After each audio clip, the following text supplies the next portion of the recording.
Shalom Ibu Bapak yang terkasih dalam nama Tuhan Yesus, kita bersyukur kepada Tuhan, kita berdoa juga supaya virus COVID-19 ini tidak mengalami banyak mutasi, dan sekarang ini lagi ramai dengan mutasi Delta ya, ada Alpha, ada Beta, ada Delta. Kita berdoa supaya pemerintah bisa mengupayakan yang terbaik untuk vaksin, tetapi juga rakyat juga bekerja sama. Kita berdoa supaya tidak ada orang yang melakukan hoax di sana sini dan mempersulit situasi yang ada. Kita bersyukur karena kita sehat. Hari kita akan berjumpa dan membahas satu kebenaran firman Tuhan. Tema saya hari ini adalah implikasi dari orang-orang yang suka nggak bayar utang, atau mengapa orang-orang yang berhutang tapi tidak bayar. Saya membaca satu ayat dari Roma pasal 13 ayat 7. Firman Tuhan, bayarlah kepada semua orang apa yang harus kamu bayar. Pajak kepada orang yang berhak menerima pajak, cukai kepada orang yang berhak menerima cukai, rasa takut kepada orang yang berhak menerima rasa takut, dan hormat kepada orang yang berhak menerima hormat. Nah, ayat ini sebenarnya ingin mengatakan bahwa kalau kita misalnya berhutang, maka hutang itu adalah tanggung jawab. Ya, kita berhutang, kita bertanggung jawab pada hutang kita, termasuk pajak. Ya, kita harus bertanggung jawab dengan pajak kita. Nah, ada utang yang bersifat utang yang sifatnya bisnis ya, atau usaha, utang produktif.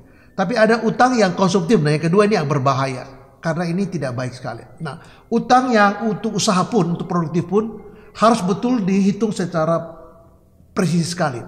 Sebab kalau hitungannya tidak matang, termasuk skema bagaimana membayar, berapa lama, bunga, ini akan sangat sulit. Ya, memang kalau pinjam sih di mana-mana enak. Ya, tapi tidak enak bayarnya. Nah, kalau masalahnya macet, kalau masalahnya kesulitan membayar, ya karena apa? Ya mungkin karena usahanya tidak maju, atau perhitungannya salah, atau ada hal-hal yang lain yang membuat kita menjadi sulit untuk menjalankan, atau usaha kita menjadi krisis atau bangkrut bisa jadi. Nah, ini akan terkait pada implikasi bagaimana kita membayar utang. Dan kalau itu benar, nah disinilah sebenarnya kita harus belajar untuk sadar bahwa bertanggung jawablah terhadap apa yang menjadi tanggung jawab kita. Misalnya utang. Kalau kita berhutang, tolong digarisbawahi bahwa ini tanggung jawab kita. Jangan cari alasan lain untuk menghindar. Jangan cari alasan lain untuk memanipulasi. Tetapi marilah kita meminta hikmat dari Tuhan, meminta pertolongan dari Tuhan, jalan keluar dari orang-orang yang biasanya berpengalaman dalam hal ini, untuk menolong kita supaya bagaimana kita bisa menyelesaikan utang kita dengan baik dan benar. Karena apa? Kita ini orang percaya. Nah, orang percaya punya misi untuk menjadi saksi Tuhan. Tapi kalau berhutang dan tidak bayar, ini kan merusak panggilan dia, merusak iman dia, dan juga kesaksian tentang Kristus. Dan ini tidak baik buat orang-orang di luar sana yang belum percaya Yesus. Sejauh kita bisa bertanggung jawab dengan apa yang kita lakukan. Karena utang itu tanggung jawab. Paulus katakan bahwa bayarlah kepada semua orang yang harus kamu bayar. Jadi kalau kita sebagai katakanlah debitur dan kita berhubungan dengan kreditur, maka kita harus atau kreditur berhubungan dengan debitur, kita harus hitung baik-baik. Nah, utang-utang bisnis itu biasanya mereka sangat itu dengan sangat presisi tinggi. Nah, juga hutang ini kadang-kadang ada orang yang suka berutang, hobi berutang.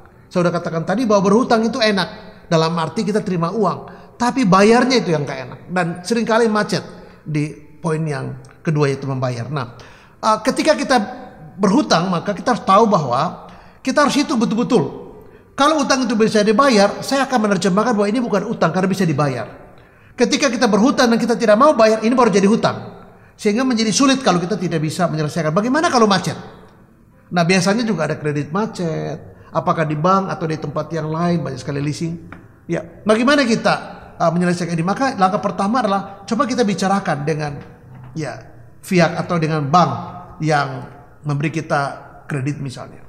Nah, beberapa orang kemudian lari, handphonenya dimatikan, alamatnya pindah, dan ini akan menjadi presiden yang buruk. Nah, kalau kita ada kesulitan, kita ada masalah, kita ada katakanlah tunggakan, maka jalan keluarlah kita datang dan bicara baik-baik dengan situasi yang kita sedang hadapi. Jadi mungkin ditawarkan semacam reschedule dari pihak kreditur kepada kita debitur. Nah, kalau sampai sudah ada reschedule, negara juga kadang-kadang dalam kesulitan membayar, kita harus katakanlah harus membicarakan lagi hutang itu. Apakah di reschedule atau mungkin bunganya dikurangi atau dihapus bunganya.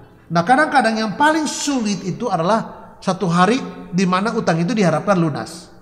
Jadi penghapusan. Tapi kalau utang itu besar kan tidak mungkin. Ada orang berutang sampai triliunan. Ada orang yang berutang di BRI triliunan. Ada orang berutang sampai di beberapa bank triliunan juga. Nah, membayarnya sulit.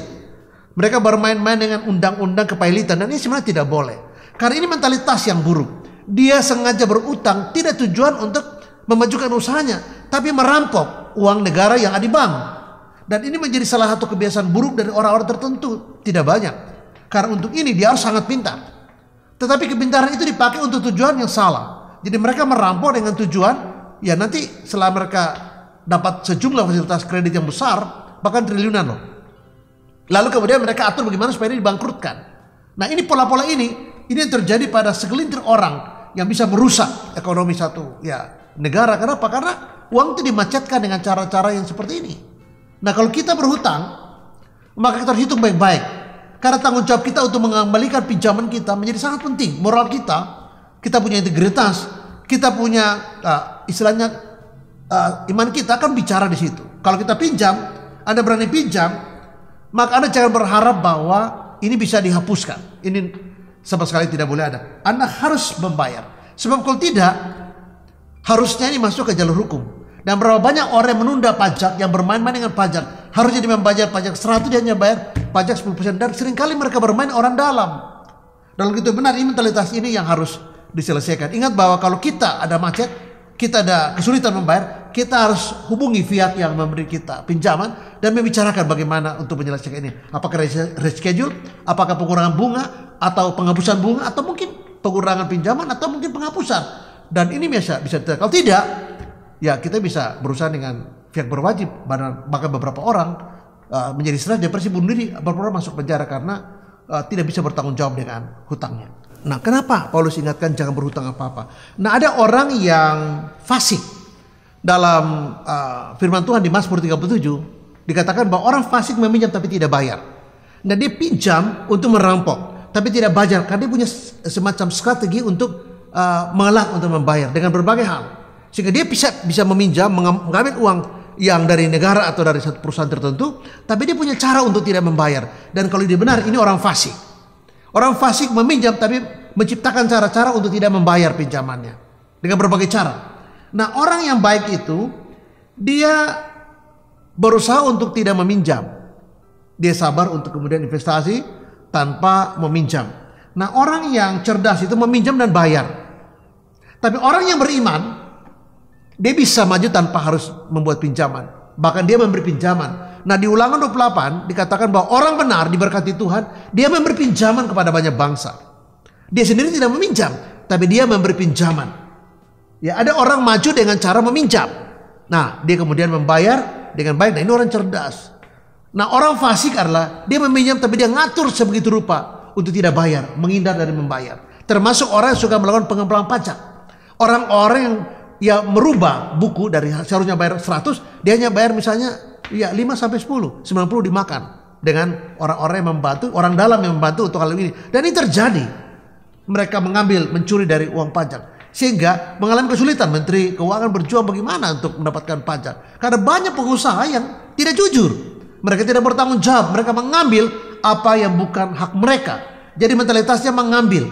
Tapi kalau orang itu beriman, dia tidak kaya karena menggunakan uang bank.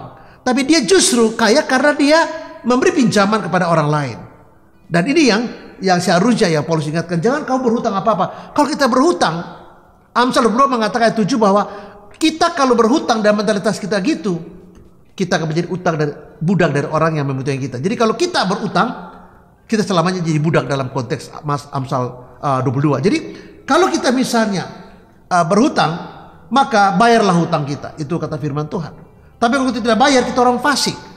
Orang baik itu tidak berhutang, dia pakai modalnya sendiri. Orang cerdas berhutang dan bayar sampai lunas. Tapi orang yang beriman, dia tidak kaya karena berhutang, memakai uang bank untuk membangun usahanya, tapi dia memberi uang dia untuk dipinjam. Tapi ini bukan rentenir maksudnya. Sehingga apa terjadi bahwa orang-orang yang cerdas, orang-orang yang beriman adalah kombinasi yang sempurna kalau bicara tentang utang. Tapi kalau kita berutang, jangan pernah berpikir untuk cari alasan supaya tidak bayar. Kalau enggak, nanti urusan kita dengan Tuhan. Apa yang kita ambil hari ini, besok kemudian bisa diambil lagi oleh Tuhan. Ingat bahwa kekayaan tidak bersifat abadi. apalagi materi. Ayub dalam 1 hari semuanya hilang. Dan Ayub tidak hilang, yaitu pengharapannya kepada Tuhan. Tapi ini yang terjadi. Jadi ketika kita berhutang, bayarlah hutang kita. Dan kita orang yang cerdas. Begitu kita tidak bisa bayar, ini bikin kita susah. Bukan hanya nama kita malu, kesaksian kita malu, Yesus juga dipermalukan, citra kita buruk, integritas kita dipertaruhkan. Dan apa terjadi bahwa kita kehilangan kepercayaan. Saya ingin menutup dengan satu kasus di mana ada orang yang berhutang begitu banyak dan dia tidak mampu bayar, akhirnya dia masuk penjara. Dan dia tidak berhutang kepada satu orang, kepada beberapa pihak. Usahanya bangkrut dan meninggalkan utang yang banyak sekali. Rumahnya disita, mobilnya diambil, semua utang, semua uang di bank habis. Dan mereka harus tinggal di gang kecil yang becek, yang berlumpur, dan anak-anaknya berhenti sekolah. Mengapa? Karena mereka sekolah di sekolah yang bagus sekali. Ya, satu luar negeri ditarik karena nggak bisa lagi. Dan apa yang terjadi, keluarga menjadi sangat miskin. Ya, saya ingin mengatakan bahwa secara internal apa yang terjadi pada keluarga ini sangat berat. Artinya orang yang seperti Ayub mengalami kebangkrutan dalam waktu singkat itu bisa saja kalau tidak kuat bisa bunuh diri. Bahkan istri Ayub menjadi depresi berat karena tidak kuat menanggung ini. Bayangkan kita punya kehidupan sebelumnya cukup berkelas seperti Elimelek. Tiba-tiba Naomi menjadi miskin sekali, Ayub menjadi miskin sekali. Apa yang terjadi? Ini beban yang kita sisakan atau tinggalkan kepada keluarga kita, istri dan anak kita berat sekali. Ingat bahwa keputusan kita yang salah, keputusan kita yang tidak bijak, atau keputusan kita yang tidak matang, misalnya dalam hal utang. Ketika kita berhutang, kita tidak bisa bayar, dan risikonya kita masuk penjara, semua disita, dan keluarga kita harus hidup begitu susah. Saya kira ini lebih berat dari sekedar kita masuk penjara. Nama kita rusak, ini lebih berat dari sekedar kita masuk penjara. Kita masuk penjara, tapi istri anak-anak kita tidak jelas hidup mereka. Mereka harus bangkit dari bawah, dan mungkin tidak gampang untuk mengalami pemulihan. Kita beriman, kita percaya, kita berjuang, kita tidak boleh putus asa, tapi tidak mudah untuk bangkit lagi dari bawah. Kenapa? Karena seringkali beban kita terlalu berat, rasa malu terlalu menekan kita, dan mungkin kita tidak biasa juga. Lalu itu menjadi berat sekali buat kehidupan kita. Dan saya mengatakan kepada kita bahwa kalau itu terjadi, kita belajar untuk apa? Kita belajar untuk berhenti untuk katakanlah kita punya sifat untuk pinjam meminjam. Kita berhenti sebab apa?